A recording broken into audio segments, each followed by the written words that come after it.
The Witch of the Woods, the leader of the Vanir, the queen of the Valkyries. The God of War games gave Freya, the Nordic goddess of love and nature, one hell of a backstory. But if you're like me, you can't help wondering how much of it was based on real Norse mythology and how much came from the minds of the developers at Santa Monica Studios. Well, you're in luck, because that's the exact riddle that we're going to solve in this episode of the Messed Up Origins podcast, sponsored by Squarespace. I've gone through the game's lore and our Old Norse resources with the finest toothed comb on this side of the Mississippi, and what I found will give you a whole new level of appreciation for both versions. Because not only did Cory Barlog, Eric Williams, and the rest of the team seamlessly weave their own narrative about family conflict and embracing change into these thousand-year-old stories, but those stories are notorious for leaving experts with a ton of questions, and Santa Monica Studios found a ton of creative ways to answer those questions. One such question is whether or not Freya is the same figure as the other most prominent goddess in the Nordic pantheon,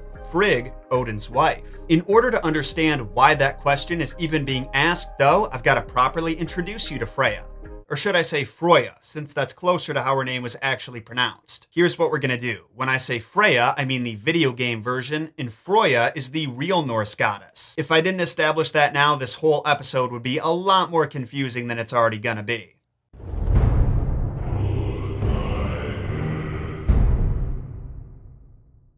So a little about Froya. The Nords associated her with love, beauty, fertility, a form of magic called Seether, which Freya also uses in the game, and war. She rides on a chariot pulled by two cats, which I choose to believe are named Daniel and Leroy, is a fan of love songs, no, I'm not joking, and is often shown wearing a dazzling necklace called Brisingamen. One thing that makes Froya different than most of the Norse deities we've talked about on the show is she was originally a Vanir goddess. For those who don't know, the Norse pantheon was made up of two different kinds of gods, the Vanir and the Aesir. There really isn't much difference between them, but in our Old Norse resources, the Vanir are more nature-oriented, while the Aesir are described as militant and orderly, though there are exceptions on both sides. The reason this is important is because of the Aesir-Vanir War. Before the godly tribes had come together to form a single pantheon for us Midgardians to worship, they waged a series of battles against each other, only to find that they were pretty evenly matched. Exhausted from fighting and with no end to the war in sight, the tribes came together and agreed to a peace treaty in the form of a hostage exchange. The Aesir would send two of their wisest members, Honir and Mimir, to Vanaheim, while the Vanir sent Froya, her brother Freyr, and her father Njordr over to Asgard. For those wondering about her mother, she's never mentioned, though some believe she's the goddess Nerthus. God of War took a similar approach with her family, only in their universe, Nerthus was killed during the war by Thor's sons, Magni and Modi. Then Mimir brokered a peace between the warring tribes by proposing a marriage between Freya and Odin. One distinct and depressing difference with this version, though, is that her father and brother remain in Vanaheim and misinterpret Freya's marriage to Odin as a betrayal against her people. Anyway, that exchange is how Froya became an honorary member of the Aesir, after which she married a god named Other and they had two daughters, Gersemi and Nos, who's described as so beautiful that the Old Norse words for treasure and jewel come from her name. We don't know much about Other because he's rarely mentioned in the texts, but the things that we do know bear a strong resemblance to Odin. For instance, Other's name can be translated to mean mad, and there's no denying that Odin is a mad god. The dude literally offed himself for a week to get some extra wisdom. Also, the Prose Edda says that when Other goes far away, that Froya cries tears of red gold for him, and wandering away from home is one of Odin's favorite hobbies. I'm telling you, that dude loves nothing more than to dress up like an old man and slink around the Nine Realms causing trouble. Let's just say that Froya wasn't married to Odin though. She did still have a partnership with him. They each claimed ownership over half the souls of warriors who died in battle, and Froya always got first dibs. Ethereal warrior women, known as Valkyries, escorted Odin's chosen dead to his famous hall Valhalla, and Freyas are brought to a meadow known as Folkvanger, though experts like Jackson Crawford have suggested theories that those are actually the same place. Froya's role as chooser of the slain is one of the many reasons that experts believe her to be a Valkyrie. There's also the matter of her falcon suit, a feather cloak which gives her the ability to fly. Loki borrows the cloak in the famous Thrymskvida Freyja poem where Thor's hammer is stolen by giants, and the Aesir plan a heist where the god of thunder dresses up like Freyja and agrees to marry the giant who stole it. The Valkyries were also described as owning feathered cloaks, and if you've been tuning in to the Messed Up Origins podcast these past few weeks, you know that these cloaks were often stolen by men who wanted to marry the maidens, which is basically the opposite of what Odin did in the game. Freyja became Valkyrie Queen after marrying him, and when they divorced, he hid her wings. There's also a poem in the Poetic Edda that gives strong Valkyrie vibes, and believe it or not, it's a poem we've never talked about before. It's called Hyndluljóð, right? Hyndluljóð, or it's Song of Hyndla. That's what it's called in English. The poem follows Freyja as she wakes up a Volva, a witch, named Hyndla, so they can ride together towards Valhalla. Freyja's secret agenda is to learn about the ancestry of a human warrior named Ottar, who'd made many sacrifices to the goddess requesting help. She disguises Ottar as her loyal companion, a boar named Hildisvíni, who we accidentally shoot in the first God of War and then go on to formally meet in Ragnarok. Freyja rides the fake Hildisvíni alongside Hyndla, who's riding a wolf, and asks her a number of questions regarding Ottar's lineage so he can eavesdrop on the answers. As far as I can tell though, the witch realizes that the boar is actually Ottar and tells him anyway, either out of respect for Freyja or out of fear. Either way, I think it's interesting that Freyja can just ride to Valhalla whenever she pleases. I could be wrong, but I'm pretty sure we don't hear about many other gods doing that, so I'm wondering if it's an exclusive club for her, Odin, and the Valkyries. Not all stories about Freyja paint her in such a flattering light though.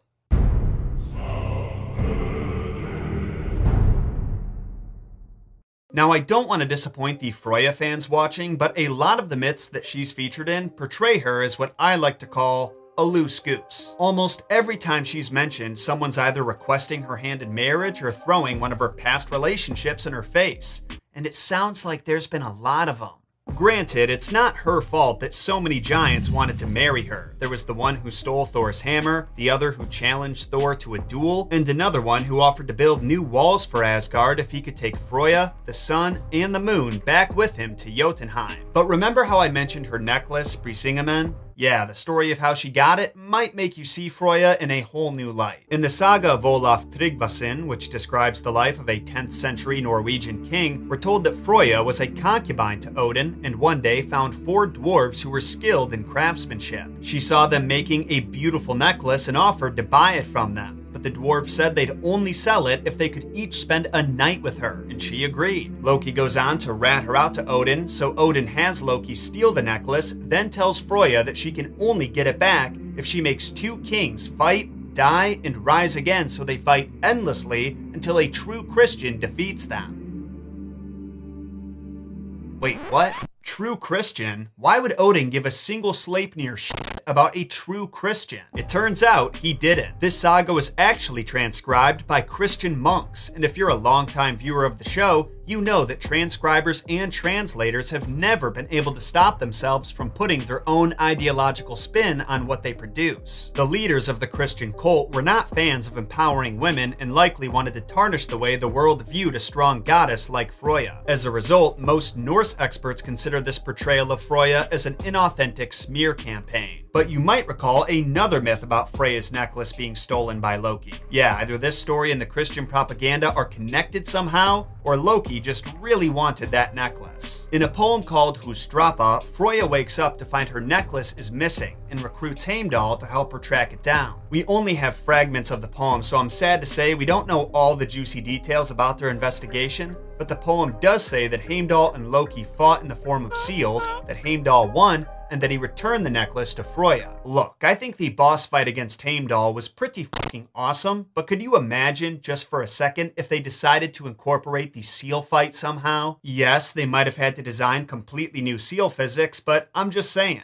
Missed opportunity, man. Now, I'm willing to admit that the stories I've shared with you so far aren't that saucy. The giant's obsession with Freyja is just because she's really hot, and the story with the dwarves, well, even if it is true, at least they weren't at the same time. The accusations against Freya get a lot more intense in a poem called Lokasenna, which you can think of as Loki's roast of the gods. The trickster gets absolutely belligerent at dinner and straight up murders one of the waiters in front of everybody, so the gods kick him out, only for him to return moments later and spill all the tea. But this wasn't just any tea, it was tea mixed with venom, bleach, and a little bit of piss. He wanted to embarrass everyone at that feast as much as he embarrassed himself, and after he and Odin went back and forth calling each other sissies and man-whores, Odin's wife Frigg stepped in to say that the past should stay in the past, to which Loki responds by calling her a skank. Upon hearing that, Freya steps in. Evidently, she's separate from Frigg in this telling. Or the change in the name that she's called reflects her embodying different aspects of her godliness. She tells Loki that he's crazy to make an enemy out of Frigg because she knows everyone's fates, and Loki accuses Freya of playing the whore with every god and every elf who sits in this hall. Loki goes so far as to bring up the time Freya was caught sleeping with her brother,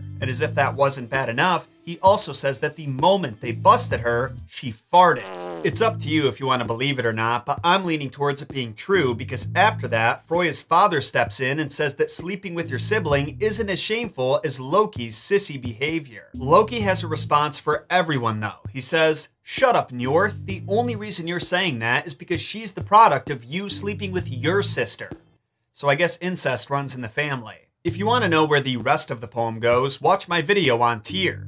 Then Heimdall, then Sif, then Thor. At this point, we've practically covered the whole thing, it's just broken into small chunks. But as fun as it is to discuss the sexual escapades of the Almighty, those aren't the stories they chose to utilize in God of War. There was no circle button minigame with Freya. Instead, they incorporated the myth of Frigg's son Baldur and his death by mistletoe, a plant that she never expected could be capable of such evil. You know what's not evil though? Squarespace, who's kindly sponsoring this episode. If you're launching a new business, starting a new hobby, or want a dedicated space to share your passion with the world, Squarespace has you covered. When it comes to do-it-yourself web design, Squarespace is miles ahead of everybody else. They make the process so easy from step one with their huge library of award-winning templates, intuitive design tools, and the fact that you don't ever have to download any software or patches. Squarespace lets you manage appointments, house premium content that your audience pays to access, and they even optimize your site so it looks just as beautiful on mobile devices as it does on desktop. What I love and appreciate most about Squarespace is they know how important it is for your website to function properly. So on the off chance you do find yourself running into trouble during the design process, you can reach out to their award-winning customer support team 24/7 and get your issue resolved right away. So if you want to join me and the thousands in our community who've benefited from using Squarespace, go to squarespace.com/JohnSolo to try them out completely free. And when your site is ready for launch, use code JohnSolo to get 10% off your first purchase of a website or domain.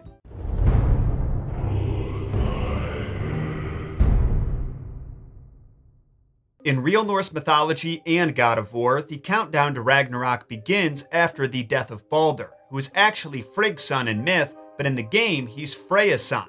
One of the few positives that came out of her marriage to Odin. In myth, Baldur's death is prophesied by his own dreams and then by a witch that Odin reaches out to for answers. And in a desperate attempt to save her beloved boy, Frigg traveled across the 9 realms extracting promises from everything that it wouldn't hurt her son. And by everything, I mean everything. Animals, weapons, kings, and even rocks. The only thing she didn't take an oath from was mistletoe because she thought it was too young. When Loki found out that Baldur still had a weakness, he didn't let this information go unused. He fashioned a dart made out of mistletoe and tricked Baldur's blind brother Hod into throwing it. In the instant the dart pierced his chest, Baldur fell to the ground, dead. His story in the game goes down a bit differently. Freya learns from the Norns' prophecy that Baldur is going to die a needless death, so she places a spell on him that makes him invulnerable to pain and injury. The downside is it also made him numb to every other sensation, and over time that lack of feeling drove him insane.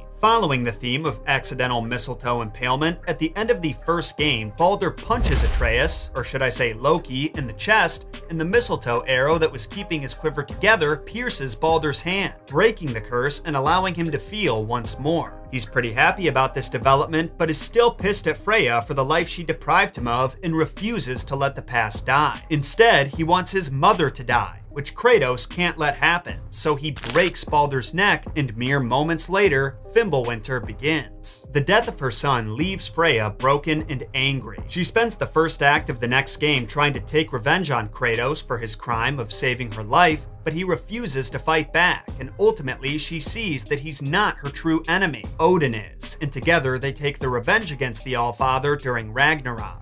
Now, some people might be confused about why exactly the developers chose to give Freya a story that originally came from a myth about Frigg, so I thought this would be the best time to fully answer the question we've been edging up against this whole time: were Freya and Frigg the same goddess? According to the God of War games, the answer is yes, and the confusion surrounding the two identities is a byproduct of Odin's manipulation and lies. In this case, Frigg was actually the pet name he had given her while they were married. It means love. Sounds endearing at first, but when Odin let it slip that he was a psychotic control freak who wanted to use Freya's Seether magic to try and survive Ragnarok, she decided to leave him, which he took real personally and made sure that going forward, Frigg was the one credited with all of Freya's accomplishments. This caused beings across all the 9 realms to think that Freya was nothing more than Odin's side piece who never did anything good for anybody, while his mysterious, never seen by anyone wife, Frigg, was deserving of all their praise and gratitude. I think it's a pretty genius way of working in real-world theories about them being the same goddess, but what evidence are those theories based on? Well, let's continue following this theme of names. Frigg and Freya come from 2 different root words meaning love and lady, so it's possible that at one point she was called Freya Frigg or Lady Love, and Freya was just a title. Furthermore, the Prozetta specifically says that it's from Freya's name that women of birth and wealth are given the title Frur, which means lady,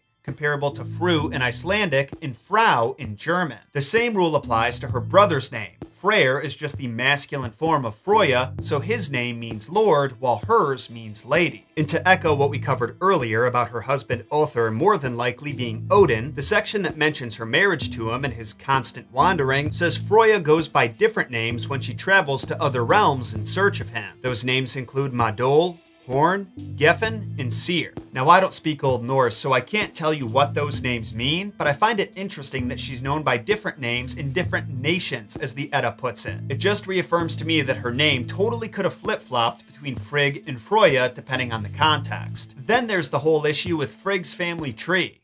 She doesn't have one. We know she's married to Odin and that Baldur is her son, but when it comes to her birth family, we've got goose egg. Meanwhile, the opposite is true about Freya. We know exactly who her father and brother are, as well as the domains they were associated with, but her husband Other is a total mystery man, and all we can say for sure about her daughter Nos is that she was pretty. The fact that we're better informed about opposing parts of their lives makes it seem to me like they're 2 sides of the same coin, 2 pieces to the same puzzle. 2 eyes on the same pug. There's poems like Lokasenna where they're very clearly 2 different people because they address each other by name, but it's totally possible that by the time that poem was written down, they had completely split from each other. Maybe in earlier versions of Lokasenna and the rest of the stories found in the mythos, they were the same. A phrase I say disappointingly often on this show is, we'll never know for sure, but it definitely applies here. In the worlds of folklore and mythology, we kind of just have to accept that there's a limited amount of information. People aren't digging up long lost scrolls every day that radically enlighten us on any of this shit. If you want to know why so little info has survived, there's a lot of factors at play. It's a combination of certain societies, like the Germanic ones, not keeping written records of their beliefs, and Christian zealots destroying any and every sacred artifact they could find that didn't conform to their objectively less cool belief system. Those who want to learn more about that should check out Catherine Nixie's The Darkening Age, which I'll include an Amazon affiliate link to in the description. But I'll warn you that it is pretty infuriating to learn how much mythology could have survived if it wasn't for the wanton destruction of Bible-thumping dorks. Can you tell that I'm a little bitter? No offense to modern Christians, of course. If you're not vandalizing religious idols or interrupting my wife's birthday dinner to preach the word of God to us like that one nosy old f*** did, I've got nothing but love for you. And that's possible thanks to the Norse goddess of love, Freya, who you've just learned everything there is to learn about. Just in time for Valentine's Day too. Those of you who are single might want to make a sacrifice to her in the next week or so, or sacrifice to one of the 3 love goddesses we're talking about next week.